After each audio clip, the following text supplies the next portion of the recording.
देश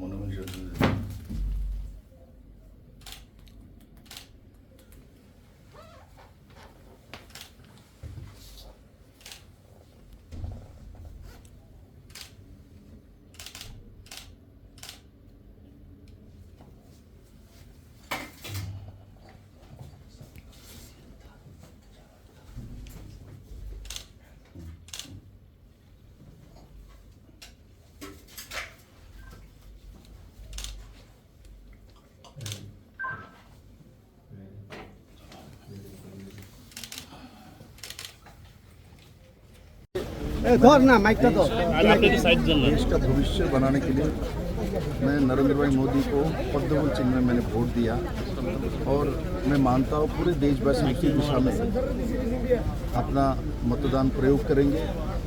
और ये कोई साधारण इलेक्शन नहीं, ये नरेंद्र भाई मोदी को थर्ड टाइम प्रधानमंत्री बनाने की इलेक्शन है।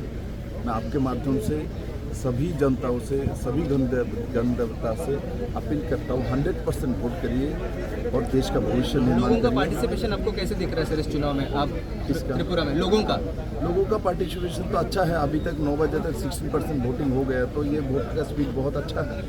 और मैं मानता हूँ त्रिपुरा का जो वोटिंग करने का जो पैटर्न है वो रिकॉर्ड करते हैं त्रिपुरा, तो उसी दिशा में जाएंगे। और मैं विश्वास करता हूँ त्रिपुरा के सब लोग उत्सव के मिजाज में वोट शुरू किया है और आगे जाके ये रिकॉर्ड करेंगे। सर आपके खुद की जीत के ऊपर आपको कितना कितना लगता है कि कितने मार्जिन से आप जीत सकते हैं? देखिए कितने आप ही बोल रहे हैं कितने मार्जिन से जीत रहे हैं, तो आपको पता है तो कितने मार्जिन से नरेंद्र मोदी की कैंडिडेट जीतता है और वो जनता के ऊपर निर्भर करता है, वोटर के ऊपर निर्भर करता है, मेरे ऊपर निर्भर नहीं करता। लेफ्ट और कांग्रेस एक साथ लड़ रहे हैं, कुछ इस पे कुछ आएगा?